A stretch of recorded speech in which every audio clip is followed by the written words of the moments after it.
Number 4, the power of trigonometry. This is a continuation of last Thursday's lesson. Gonzalo, stay with me. Come on, man. Not time to tune me out. This is going to get crazy. All right.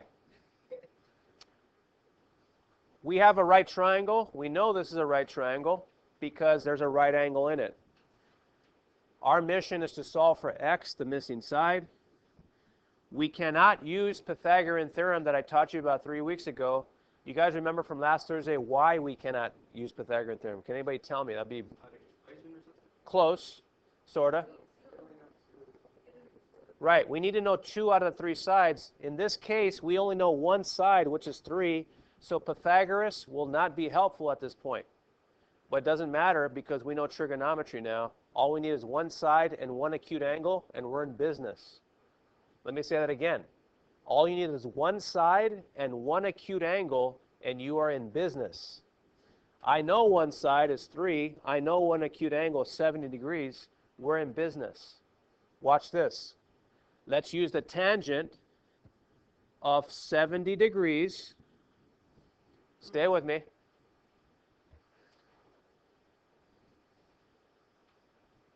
Equals, here's our equation now. What's the opposite of 70? X. Look at over, what's the adjacent to 70? 3. Look at our equation. Notice that. Now, really quick, before I solve for x, I just want you to pay attention to something real quick.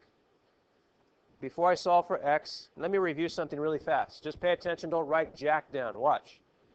The tangent of 70 is an eternal, unchanging, absolutely invariant number that will never change. In other words, watch this. When I get my calculator and I hit tangent of 70, watch this. Look what I get. I get 0.2747 blah, blah, blah. So don't write anything down. Let me explain something. Watch this. Watch this. I typed in tangent 70. I got, what was it 2.7? What was it again? Yeah, 2.7 blah, blah. Watch this, watch this. Okay, thank you. Watch this. 2.7 blah, blah, blah.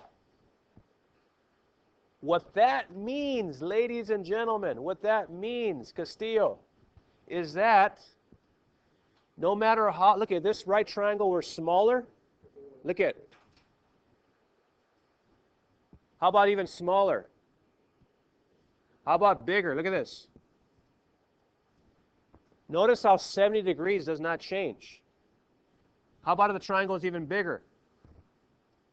What it means is the tangent of 70, whatever this side is over the adjacent, whatever the opposite is over the adjacent, it'll always be 2.7 blah, blah, blah. No matter what, no matter how big the triangle is or how small the triangle is, the tangent of 70 degrees is forever, without fail, 2.7 blah, blah, blah. That's just a little FYI. Let's go back to the equation now. Here we go. That's the essence of trigonometry. Watch.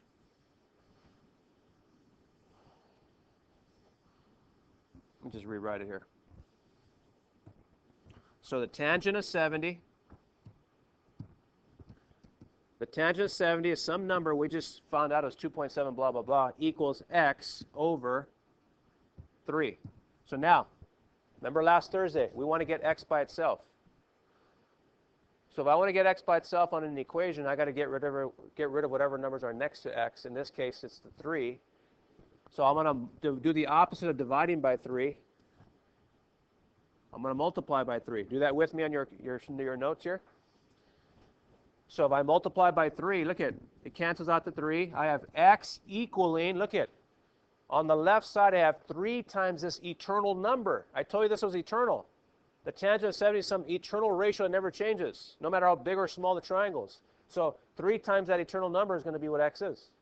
So let me type that crap in my calculator. 3 times the tangent of 70. Do it with me just so you can practice.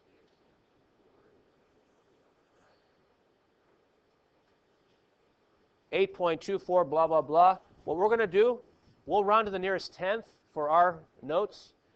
So Esquivel, round to the nearest tenth for me. 8.2. Done. We solve for x. X is approximately, write it with me, 8.2.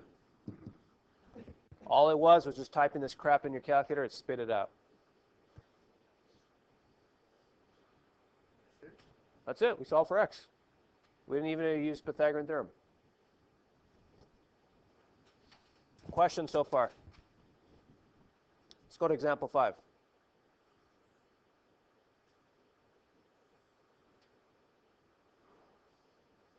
Going to write down example 5.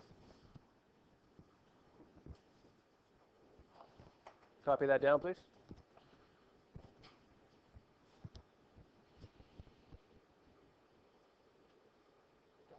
Come on, I'm almost done. Dig.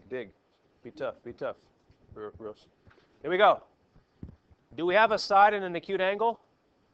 We do. We have 13. We have 64. We're in business. Who cares about Pythagorean theorem? We're in business. Here we go. Tangent of the angle 64.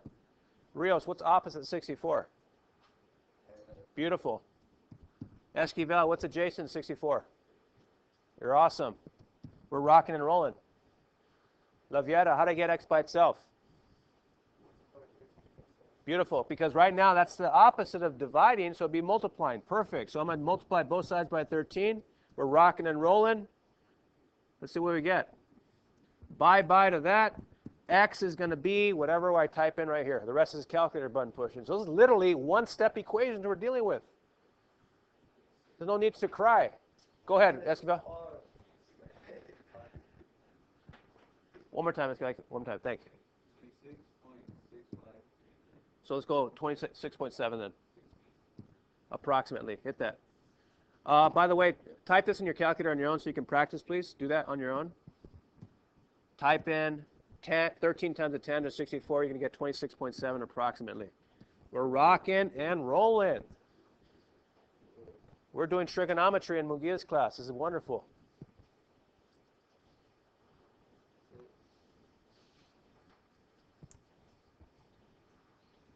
All right. That was example 5.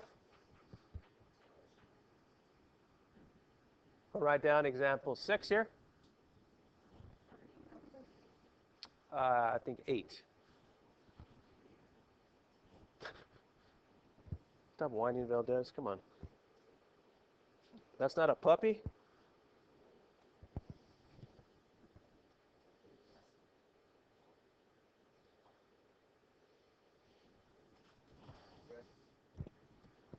It's going to be Ortiz, Castillo, then you, after the notes. Actually, Ortiz, then you, after the notes.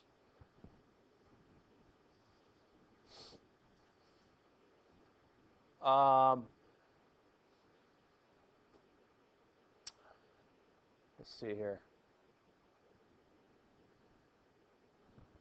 Adiola, do we know one acute angle here? We do. All right, thank you. Aguiar, do we know one acute angle here? Which one? Can you just name it for me? What acute angle do we know? X? Okay. X is a side, huh? Not an angle. Castillo, what angle do we know of right now? What angle do we know? Which one? What degrees is the acute? 31 degrees. So we know the angle. Ortiz, what side do we know? 24. We're rocking and rolling. We're in business. We can do trigonometry. Tangent of the angle now. Here we go. Tangent of 31 is, yikes, opposite of 31, 24. Adjacent to 31, x. Here we are again. There's the denominator of x. Rocha, what do we do to get rid of that x? Awesome. Multiply x on both sides. We're rocking and rolling. Bye-bye to that. I got 24 on the right side. And on the left side, I have x times the tangent of 31. Rios, what do I do now to get x alone? By tangent 31, because tangent 31 is some eternal number.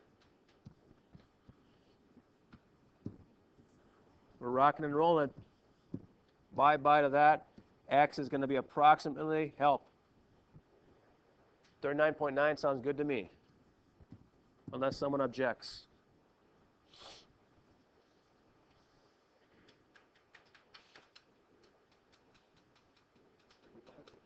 Not bad, huh? Which assignment would this be on? This will be on 27.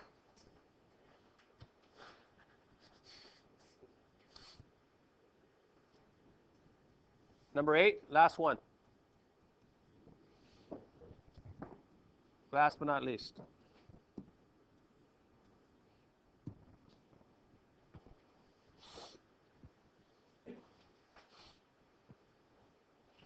Number 8.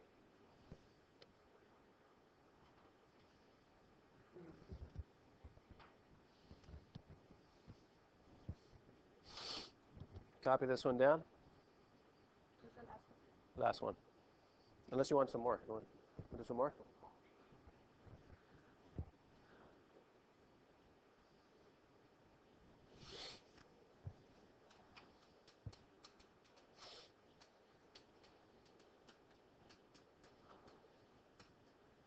Rios, do we know an acute angle?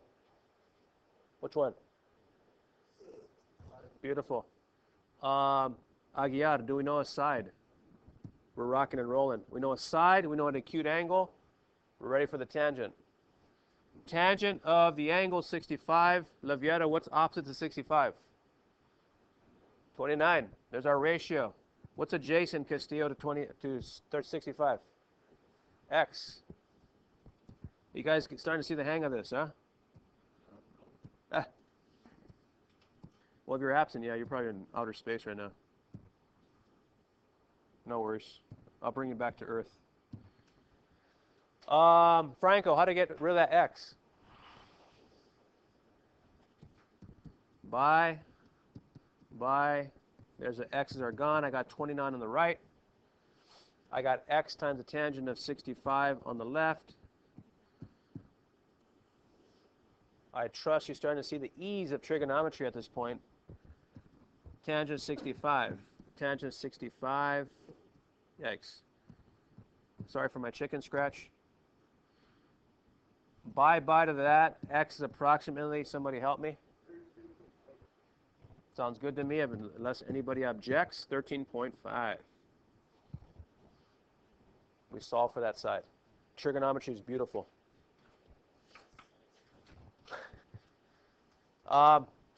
Take about a minute. If you're some social media fiend, you got to look at your Twitter and do a tweet. If not,